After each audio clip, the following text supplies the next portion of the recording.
আজি আমি ম্যাক্ৰো ইকোনমিক্সৰ circular flow of income in two sector economy without saving and investment পঢ়িম। ইয়াতে প্ৰথমতে ক'ব লাগিব এখন ইকোনমি চাৰিটা সেক্টৰ থাকে, হাউস হোল্ড, ফাৰ্ম বা বিজনেস ফাৰ্ম, গভৰ্নমেন্ট আৰু এক্সটাৰ্নাল সেক্টৰ।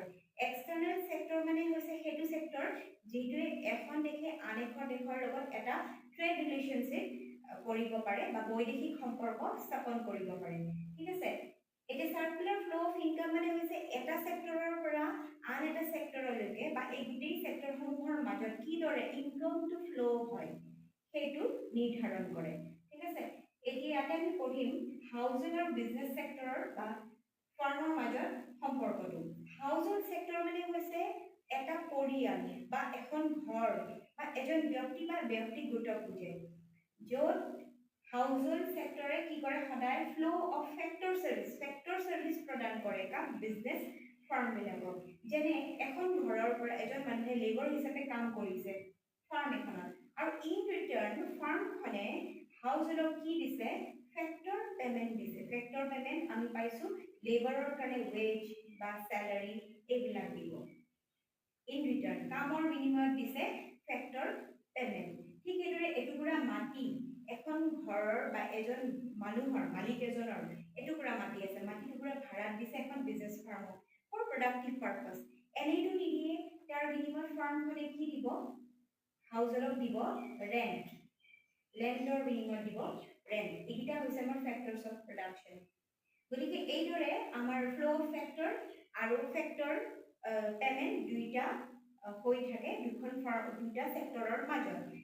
এতিয়া আপুনি তললৈকে ইয়াতে আমি দেখিবলৈ পাওঁ যে হাউজিং সেক্টৰৰ ডে টু ডে লাইফৰ যিবিলাক নিড প্ৰয়োজনৰ কাৰণে বিজনেসৰ ওপৰত বিজনেস ফাৰ্মৰ ওপৰত ডিপেন্ড কৰিবলগীয়া হয়, যিবিলাক আমাৰ খোৱা লোৱা পিন্ধা সাৰ্ভিস আমি আহৰণ কৰোঁ সেইবিলাকৰ কাৰণে কি কৰে ফাৰ্মে সদায় ফ্লো কৰে গুডস এন্ড সাৰ্ভিসেস। ইয়াতে মই এৰো মাৰ্ক দি দেখুৱাইছো flow of goods and services সদায় প্ৰবাহ কৰে কলৈকে হাউজিং সেক্টৰলৈকে। আৰু ইন ৰিটাৰ্ণ কি কৰে হাউজিং সেক্টৰে কিন্তু কিহতক পেমেন্ট কৰে, পেমেন্ট ফৰ গুডস এন্ড সাৰ্ভিসেস।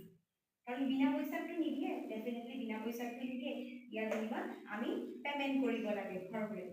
ঠিক আছে, এইখিনি হৈছে circular flow of income to sector economy. Circular flow of income in to sector economy without saving and investment. এইবাৰ আমি পঢ়িম সেভিং আৰু ইনভেস্টমেন্ট। এইবাৰ আমি পঢ়িম circular flow of income into sector economy with saving and investment. দুইটা sector আমি দেখিবলৈ পাইছো সেই আগৰ নিচিনাই, কেৱল ইয়াতে আহি নতুনকৈ ফিনান্সিয়াল সেক্টৰ মানে আমি বেংক বিলাক বুজিব পাৰো য'ত ৰাইজে টকা পইচা জমা কৰে। তো হাউজিং সেক্টৰে কি কৰিছে ফিনান্সিয়াল সেক্টৰত সেভিং কৰিছে, নিজৰ ইনকামৰ এটা অংশ সেভ কৰিছে। আৰু কেতিয়াবা কি হয় আমি বিলাকে লোনো লওঁনে নাই, আমাৰ ঘৰ বোলে আমাৰ প্ৰয়োজনৰ সময়ত আমি লোন লওঁ, গতিকে বৰো কৰিছে। ঠিক আছে, বেংকৰ পৰা ফাৰ্ম বিলাকেও ঠিক এইদৰে সেভিং কৰিছে, নিজৰ বিজনেস কৰি যিবিলাক প্ৰফিট পাব অৰ্গানাইজেশ্যনে যিখিনি প্ৰফিট পাব সেই প্ৰফিটৰ এটা অংশ সেভ কৰিছে ফিনান্সিয়াল সেক্টৰত। আৰু ফাৰ্মেও বৰো কৰিছে বিভিন্ন আকৌ নতুন ইনভেস্টমেন্ট কৰিবৰ কাৰণে, নতুনকৈ নিজৰ প্ৰডাকশন বঢ়াবৰ কাৰণে বৰো কৰিছে। গতিকে এই প্ৰক্ৰিয়াটো চলি থাকিব এইদৰে ফিনান্সিয়াল সেক্টৰৰ লগত। এইখিনিতে আৰু এটা ইম্পৰ্টেণ্ট কথা আছে, সাৰ্কুলাৰ ফ্লো অফ ইনকামত লিকেজ আৰু ইনজেকশ্যন বুলি দুটা কনচেপ্ট আছে।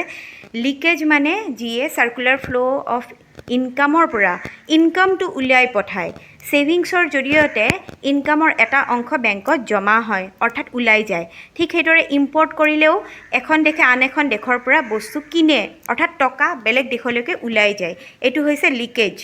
আনটো হৈছে ইনজেকশ্যন মানে হৈছে ফ্ল'টোক যিয়ে বঢ়ায়, বুষ্ট আপ কৰে, বৰ্ধিত কৰে। ইনভেষ্টমেণ্ট কৰিলে কি হয় নতুন প্ৰডাকশ্যন কৰাত সহায় হয়, আৰু এক্সপৰ্ট কৰিলে বাহিৰৰ টকা আমাৰ দেশত আহে এক্সপৰ্টৰ জৰিয়তে, ৰপ্তানিৰ জৰিয়তে। Thank U.